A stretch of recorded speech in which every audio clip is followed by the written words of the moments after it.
Hello and welcome to Renaissance 2.0। इस video में हम क्लास 11th के political science chapter 3 election and representation को कंटिन्यू करेंगे। तो बात करते हैं रिजर्वेशन ऑफ कॉन्स्टिट्यूएंसीज क्या होती हैं। इंडिया में कास्ट एंड कम्युनिटी के नाम पे भेदभाव सदियों से चलता आ रहा है और एफपीटीपी सिस्टम में ऐसा पॉसिबल है कि माइनॉरिटी को कभी रिप्रेजेंटेशन ही ना मिल पाए, क्योंकि यहाँ पे परसेंटेज ऑफ वोट्स के बेसिस पे सीट्स नहीं मिलती। तो ऐसी सिचुएशन को अवॉइड करने के लिए हमने रिजर्व्ड कॉन्स्टिट्यूएंसीज का डिसीजन लिया। अब रिजर्व्ड कॉन्स्टिट्यूएंसीज में सभी लोगों को वोट देने का अधिकार है, पर जो कैंडिडेट खड़ा होगा वो किसी एक पर्टिकुलर कम्युनिटी का होना चाहिए। कॉन्स्टिट्यूशन ने शेड्यूल कास्ट और शेड्यूल ट्राइब के लिए सेंट्रल और स्टेट दोनों ही लेवल्स पे रिजर्व कॉन्स्टिट्यूएंसीज बनाई हैं और नंबर ऑफ सीट्स इनकी पॉपुलेशन के बेसिस पे रिजर्व करी हैं। लोकसभा में यानी सेंट्रल लेवल पे टोटल 543 कॉन्स्टिट्यूएंसीज में से 84 शेड्यूल कास्ट के लिए रिजर्व्ड हैं और 47 शेड्यूल ट्राइब के लिए। ठीक, अब एक्चुअल में ये कॉन्स्टिट्यूएंसी रिजर्व करता कौन है? ये काम है डीलिमिटेशन कमीशन का। इस डीलिमिटेशन कमीशन को प्रेसिडेंट अपॉइंट करते हैं, स्पेशली रिजर्व्ड कॉन्स्टिट्यूएंसीज की बाउंड्री बनाने के लिए देश भर में।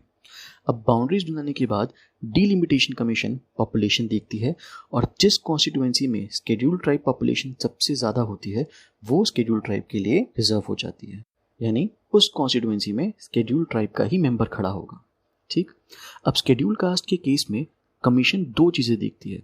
अब प्रॉब्लम ये है कि शेड्यूल कास्ट पॉपुलेशन छोटे छोटे साइज में सब जगह फैल रखी है। ताकि सभी को रिप्रेजेंटेशन मिल सके प्रॉपर, शेड्यूल कास्ट के लिए रिजर्व सीट्स रोटेट होती रहती हैं ताकि सबको रिप्रेजेंटेशन मिले। अगला टॉपिक आता है फ्री एंड फेयर इलेक्शंस का, और इसमें सबसे पहली चीज़ आती है यूनिवर्सल अडल्ट सफरेज या यूनिवर्सल अडल्ट फ्रेंचाइजी। इसका मतलब है कि हर वो इंसान जो 18 या 18 साल से बड़ा है उसे वोट देने का अधिकार है। Gender, income, social status, education कुछ मैटर नहीं करता।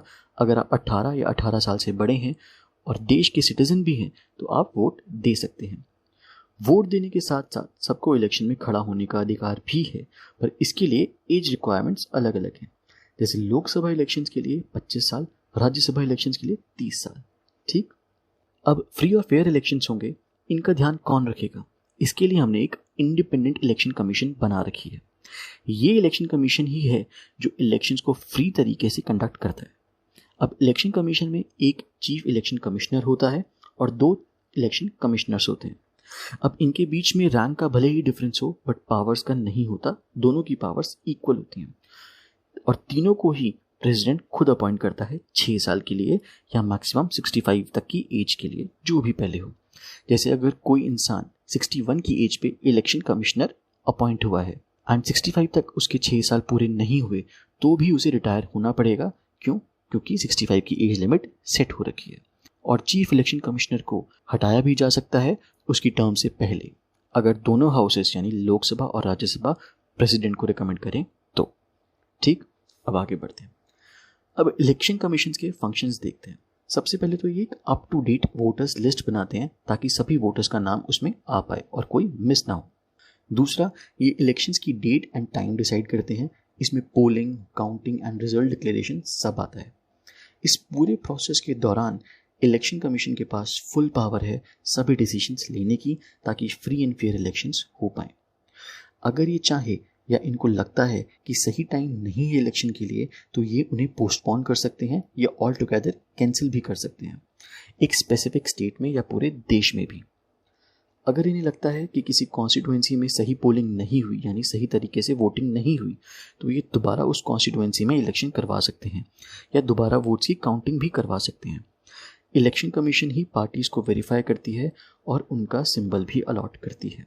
तो ये थे फंक्शंस इलेक्शन कमीशंस के। अब इस चैप्टर का लास्ट टॉपिक है इलेक्टोरल रिफॉर्म्स। कोई भी इलेक्शन सिस्टम परफेक्ट तो नहीं होता, तो सबसे पहली इंप्रूवमेंट जो हो सकती है कि हमारे सिस्टम को एफपीटीपी से हटा के पीआर सिस्टम कर दिया जाए ताकि हर पार्टी को उसके वोट शेयर के हिसाब से सीट्स मिले। दूसरा, कम से कम 1/3 सीट्स वुमेन के लिए रिजर्व होनी चाहिए। तीसरा, इलेक्शन में पैसे के रोल को कंट्रोल करने के लिए स्ट्रिक्ट प्रोविजंस होने चाहिए और जिन भी कैंडिडेट्स के खिलाफ क्रिमिनल केस हो उन्हें इलेक्शन ना लड़ने दिया जाए किसी भी हालत में। अगला, धर्म और जातिवाद के नाम पे कैंपेन्स बंद होने चाहिए, ऐसा बिल्कुल नहीं होना चाहिए। और कुछ लॉज होने ऐसे चाहिए ताकि पॉलिटिकल पार्टीज ट्रांसपेरेंट तरीके से काम करें। ठीक, ये हैं इस चैप्टर के इंपॉर्टेंट क्वेश्चंस। इन्हें लिखें और अगर कोई भी प्रॉब्लम या डाउट आए तो मुझे कमेंट सेक्शन में पूछ सकते हैं। अगर आपको ये वीडियो अच्छी लगी तो इसे लाइक करें और हमारे चैनल को सब्सक्राइब करें। Keep studying and thanks for watching.